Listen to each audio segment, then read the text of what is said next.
पिछले 2 दिन से एक नाम मीडिया की सुर्खियों में बना हुआ है। नाम है आईएएस संतोष वर्मा।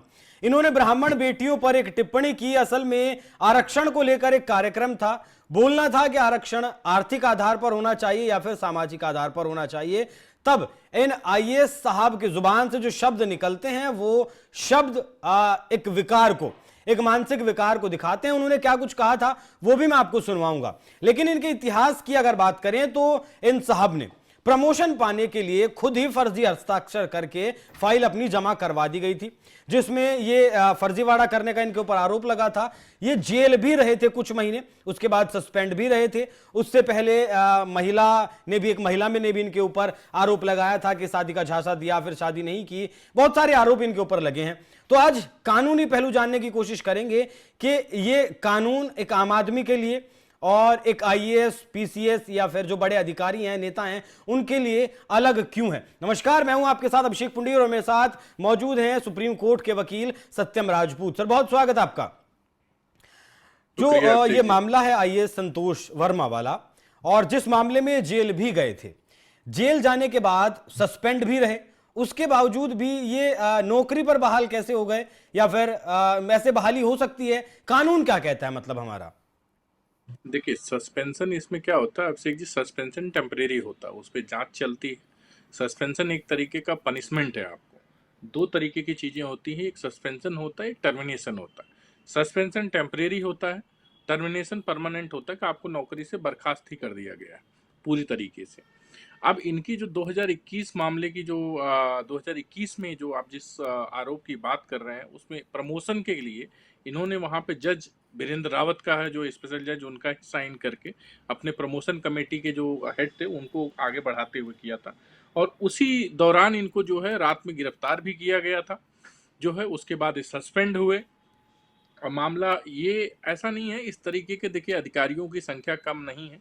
संतोष वर्मा जैसे कई सारे अधिकारी हैं पूरे दस्त में, और ये लोग, हमें लगता है कि ये इस तरीके की विकृत मानसिकता जो है, इस तरीके के पोस्ट पे रख करके ये दिखाता है कि ये कहीं ना कहीं समाज सुधार तो नहीं, बट अपने पोस्ट का दुरुपयोग जरूर कर रहे होंगे जब तक ये जो है चेयर पे होंगे, और जब तक ये चेयर पे रहेंगे उसका दुरुपयोग कर ही रहे होंगे।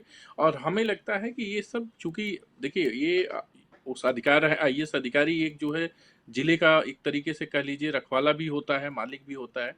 और अगर उसकी विचारधारा ऐसी है, अगर वो जातिगत चीज़ों से जो है एकदम बधा हुआ है और इस तरीके की मानसिकता रखता है, तो हमें लगता है वो हर किसी के साथ न्याय तो बिल्कुल ही नहीं कर रहा होगा।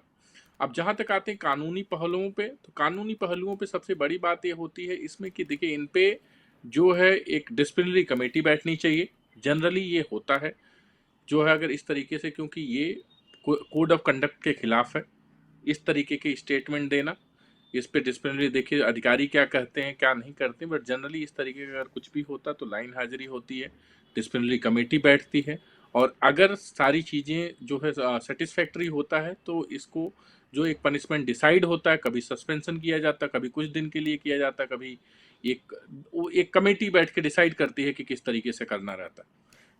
नहीं सर, फर्जीवाड़ा तो हुआ है ना। अब कब की बात हाँ, है? फर्जीवाड़ा 2017 तो की हुआ बात है, है, वो तो 17 की, 21 की। वो अब तो कई साल बीत चुके हैं, उसके बावजूद भी फैसला क्यों नहीं आ पाया इस मामले में? दोषी हैं, नहीं देखिए है, वो या सिर्फ आरोपी रहेंगे? देखिए हाँ, उसमें मामला इसलिए क्या होता है कि जब सस्पेंशन हट जाता है, सस्पेंशन के लिए इसका ये मतलब नहीं है कि वापस से सस्पेंड या टर्मिनेट नहीं होते। अब चूंकि मामला कोर्ट में लंबित चल रहा होगा, उसके ट्रायल चल रहे होंगे, ये सब सारी चीजें चल रही होंगी, इस वजह से अभी तक उस पर हमें लगता है कि कोई अरे सर, रिजल्ट 4 नहीं आया साल है। कोई बहुत कम वक्त थोड़ा ही होता है। एक इस चीज की तो जांच नहीं, करनी है कि भाई आपने फर्जी हस्ताक्षर किए या नहीं किए। अब जो जिन जज साहब नहीं, के किए, उनसे गवाही ले लीजिए कि भाई आपने हस्ताक्षर किए, वो कहेंगे हाँ किए तो ठीक है, नहीं किए तो सीधा फर्जीवाड़ा है। उसमें कहाँ दिक्कत वाली बात है? देखिए ये आप बात सही कह रहे हैं, लेकिन समस्या ये है कि उस किसी भी केस का निस्तारण कितना जल्दी होता है और कितना जल्दी नहीं होता, ये भी सबसे बड़ी बात है देखने की। अब उस केस का निस्तारण, उस केस में क्या जजमेंट आया क्या नहीं आया, अभी उसका तो हमारे पास कोई इन्फॉर्मेशन है सच है नहीं। बट जनरली ऐसे केसेस कई बार लंबित, चूंकि मामले देश में इतने ज़्यादा लंबित हैं, तो उसका प्रभाव देखिए हर केस पे पड़ता है। जो केस साल भर में डिसाइड हो जाना चाहिए, उस केस को दसियों साल लग जाते हैं। उसका कारण ये नहीं, ओवरऑल मैकेनिज्म का इसमें फॉल्ट है कि जो है केसेस के जजमेंट जल्दी नहीं आ पाते हैं, और इनके पास अगर आ भी जाते हैं तो उसमें कई सारे देखिए रेमेडीज हैं कि आप वहां से लेकर के सुप्रीम कोर्ट तक जाने का, तो वो सारी प्रक्रिया जब तक कंप्लीट नहीं हो पाती है लीगल, देखिए ये अपने देश का एक कह लीजिए कि डिफिकल्टी तो है ही है कि संसाधन कम है, संसाधन के साथ साथ ही जो है क्या बोलते हैं रेमेडीज हैं, अवेल करना है, आपके पास लीगल राइट्स तो ही है, तो उसको करने के कारण अभी तक मामला हमें लगता है कि लोअर कोर्ट में ही लंबित है, और जब तक लंबित रहता है, जब तक नहीं आता, तब तक उस पर कुछ कमेंट करना भी जो है उचित नहीं होता है एज एन एडवोकेट। ठीक है, जो इनका अभी ताजा मौजूदा बयान है वो सुनवाइएगा एक बार, फिर उस पर भी थोड़ा चर्चा करेंगे। सुनवाइए। एक परिवार में एक व्यक्ति को आरक्षण मिलना चाहिए, जब तक कि मेरे बेटे को कोई ब्राह्मण अपनी बेटी दान नहीं करते या उसका संबंध नहीं बना। ये कुंठित मानसिकता ही मेरे हिसाब से तो कही जा सकती है। जिस तरीके के शब्दावली का इन्होंने इस्तेमाल किया, दान नहीं दे देता कोई ब्राह्मण, या फिर वो संबंध नहीं बना लेते, मतलब एक आईएएस को क्या शोभा देता है इस तरीके की भाषा? और क्या कानून ने कुछ किया इनके ऊपर? देखिए अभी तक तो हमें लगता नहीं है, लेकिन इसमें कुछ सीनियर लीडर्स जो है बीजेपी और कांग्रेस की तरफ से स्टेटमेंट्स आ रहे हैं, बट चूंकि मामला अब वही मैं वापस मैं ये बोल रहा हूँ कि मामला एक्शन लेने की ही बात नहीं है। जहाँ तक इस व्यक्तिगत पर्सन की बात करें हम संतोष वर्मा की, तो 2016 में एक महिला ने संतोष वर्मा के अगेंस्ट जो है झांसा देकर का संबंध बनाने के आरोप भी लगाए थे, वो भी एक मामला लंबित ही है, और कैसा है, क्या चल रहा है, क्या नहीं चल रहा, तो हमें लगता है संतोष वर्मा का जो पूरा ओवरऑल कैरेक्टर, ड्यूटी कैरेक्टर है, वो कहीं से ठीक है नहीं। लेकिन जब बात, अब चूंकि मामला ये राजनीतिक तूल दे दिया है, इस पे बड़े से सारे हर तरफ से लोग उस तरीके से स्टेटमेंट नहीं दे पा रहे हैं या एक्शन नहीं ले पा रहे हैं, क्योंकि ये उस वर्ग से जुड़े हैं जहाँ पे राजनीतिक जो है नुकसान किसी भी पार्टी का बोलने पे हो सकता है। इसमें कुछ संगठन जो है, ब्राह्मण संगठन और अन्य संगठन जो है इस पे स्टेटमेंट दे रहे हैं, बट मुझे लगता है कि इस पे इनके खिलाफ डिसिप्लिनरी एक्शन होना चाहिए, जो क्योंकि इनका जो स्टेटमेंट है वो कोड ऑफ कंडक्ट के अगेंस्ट है, जो इनका जो नियम है यूपीएससी रूल्स है उसके अगेंस्ट है, और इस तरीके की चीज़ों पे जो है एक्शन होता है। ऐसा नहीं है कि जो इन्होंने कह दिया है कि उस पर एक्शन नहीं हो सकता। साथ ही साथ इस पे एनसीडब्ल्यू के पास भी राइट है इनको सो कॉज नोटिस भेजने का, और इस तरीके के बयान जो है जब तक आप पनिशमेंट देंगे नहीं ऐसे अधिकारियों को, तब तक जो है किसी भी तरीके से अपने आप में ही गलत संदेश देगा। मतलब मैं वही फिर दोबारा से अपनी बात को दोहराऊंगा, कोई माननीय हुआ, कोई ऊंचे पद पर बैठा हुआ अधिकारी हुआ, और एक तरफ आम आदमी हुआ, इन सबके लिए ये कानून अलग अलग क्यों हो जाते हैं? लिखा हुआ तो कानून एक ही है, लेकिन उसे लागू करने की जो प्रक्रिया है वो आम आदमी पर तो बहुत तेजी से लागू हो जाती है, लेकिन एक माननीय पर नहीं होती है।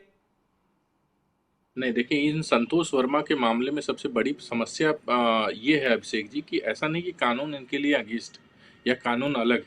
सवाल ये है कि जब फर्जी दस्तावेज का इन्होंने काम किया तो उस पर इनके खिलाफ एक्शन हुआ ही हुआ जो है। अब ऐसा नहीं है कि हुआ है, सस्पेंशन भी हुआ, बाद में रिवोक हुआ, तो लगातार जो कानूनी प्रक्रिया की चीज तरह हुई। अब समस्या क्या है कि जो इनका बयान है और जिस तरीके से इन्होंने अपने जात को, अपने कास्ट फैक्टर को यूज किया इस स्टेटमेंट को देते हुए, अब वहां पे देखने वाली बात यह है कि क्या एक्शन होता है या सिर्फ जो है जातिगत तुष्टीकरण करने के लिए इस बात को इग्नोर कर दिया जाता है।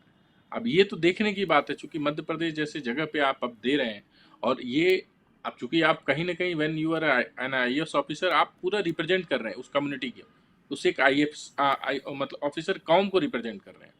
आप अगर वहां पे ये डिसाइड करते हैं कि आप किस कौम से आते हैं, किस जात से आते हैं, तो हमें लगता है कि अपने आप में आप एक गलत संदेश दे रहे हैं। और इस तरीके के ऑफिसरों को मुझे लगता है कि तुरंत सस्पेंड करना चाहिए, जिससे इनको ये सीख मिले कि आप जब उस पद पे हैं तो उस पद का किसी भी तरीके से दुरुपयोग नहीं कर सकते, क्योंकि इस तरीके से स्टेटमेंट देना कहीं ना कहीं पद का दुरुपयोग दिखाता है।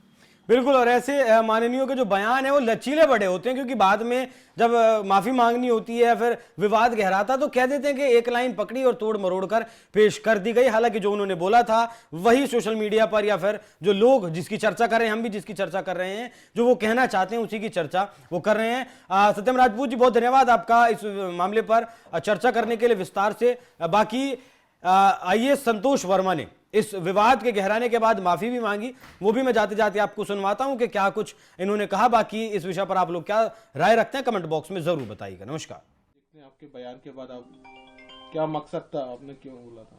देखिए, मेरा कोई उद्देश्य सियासी बवाल मचाने का नहीं था। सिंपल सी बात है कि हमारी प्रदेश कार्यकारिणी की बैठक थी और प्रदेश कार्यकारिणी की बैठक में माननीय कंसोटिया सर, जो हमारे अजाक्स के 21 साल से अध्यक्ष थे, उन्होंने अपना इस्तीफा सौंपा और इस्तीफा सौंपने के बाद में सर्वसम्मति से प्रदेश कार्यकारिणी ने मुझे प्रांताध्यक्ष अजाक्स का नियुक्त किया। उसमें जो हमारा मेन मुद्दा ये था कि आर्थिक आधार पर आरक्षण होना चाहिए, सामाजिक आधार पर आरक्षण, ये एक मुद्दा अभी समाज में है। इस मुद्दे पर हम सब लोग अपने अपने विचार व्यक्त कर रहे थे और हमने यही कहा था कि जैसे कुछ लोगों का ये मानना था कि भाई आईएएस ऑफिसर अगर हो जाते हैं तो उस परिवार में किसी और व्यक्ति को आरक्षण की पात्रता नहीं होनी चाहिए। उस पर विचार व्यक्त करते हुए हमने कहा था कि यदि मान लो मेरा बेटा, चूंकि मैं आईएएस ऑफिसर हूं और मेरा बेटे के साथ में मतलब अगर मैं आर्थिक रूप से संपन्न हो गया हूं और सामाजिक पिछड़ापन मेरा अगर दूर हो गया है, तो इस नाते कायदे से देखा जाए तो हमारे समाज के साथ में, हमारे समुदाय के साथ में, हमारे बेटे बेटियों के साथ में रोटी बेटी का व्यवहार होना चाहिए। केवल इस बात को में से एक लाइन हटा करके और लोगों ने उसको प्रचारित किया। उनके बारे में हमारी पूरी जानकारी मिल चुकी है और हम अभी अजाक्स के माध्यम से वो सारी बातें मीडिया के सामने भी रख देंगे। मेरा सिर्फ यही कहना है सभी समुदाय के लोगों से कि हमारा किसी भी समुदाय के प्रति कोई दुर्भावना नहीं है और न ही हम किसी समाज की बहन बेटियों को कोई आहत करना चाहते थे। उसके बावजूद भी यदि मीडिया के माध्यम से या समाचार पत्रों के माध्यम से लोगों के मन में जो भी बात फैलाई गई है और उससे अगर उनको कोई ठेस पहुंची हो तो उसके लिए मैं तहे दिल से खेद व्यक्त करता हूं। कौन लोग हैं? आप बता रहे हैं कि दूसरे अजाक्स ही है, दूसरा अजाक्स। देखिए, जब अजाक्स में जब नियुक्तियां हुई थी 3 आईएएस ऑफिसर्स की, उस समय बहुत सारे संगठनों ने ये बात करी थी कि आईएएस ऑफिसर्स को इस प्रकार के संगठनों में नहीं होना चाहिए, इससे कर्मचारियों का हक मारा जाता है। तो कुछ तो वो लोग थे, उन्होंने ही इस मुद्दे को सभी समाचार पत्रों में भेजा और सिर्फ एक लाइन को टेक करके भेजा गया था। दूसरा, अभी कुछ और चीजें मार्केट में आई है और उनका ये कहना था कि संगठन अजाक्स जो है 2 संगठन है और उसमें असली नकली की लड़ाई की भी बात आ रही है। तो ये जो वही लोग हैं जो इस बात को भी फैला रहे हैं, इसके अलावा और कुछ नहीं है और वो सीधे सीधे ब्राह्मण समुदाय को निशाना बना रहे हैं। इसमें आपने कहा रोटी बेटी और दान करने की बात। देखिए, इस मुद्दे को कन्यादान शब्द से जोड़ना चाहिए। कन्यादान शब्द का इस्तेमाल किया गया था, लेकिन जो भी व्यक्ति थे, जिन लोगों ने इस मुद्दे को हवा दी है, उसमें किसी न किसी प्रकार से पूरे भाषण को रखने के बजाय उन्होंने सिर्फ एक लाइन को टेक किया। सर, ब्राह्मण समाज अब आपके नाम से एफआईआर दर्ज कराने जा रहा है, कमिश्नर के पास जाएगा, तो आप क्या कहना चाहेंगे? मैं अपनी बात रख चुका हूं कि मेरी तरफ से किसी भी समाज विशेष के ऊपर कोई गलत अभद्र टिप्पणी नहीं की गई और न ही मेरा कोई ऐसा उद्देश्य था। और मैं बता चुका हूं कि अगर मान लो मेरे किसी भी बात से या समाचार पत्रों और मीडिया के माध्यम से जो भी बात उठाई गई है या जो बात रखी गई है बिना मेरा पक्ष जाने, उससे अगर किसी भी समाज को कोई आहत हुई है तो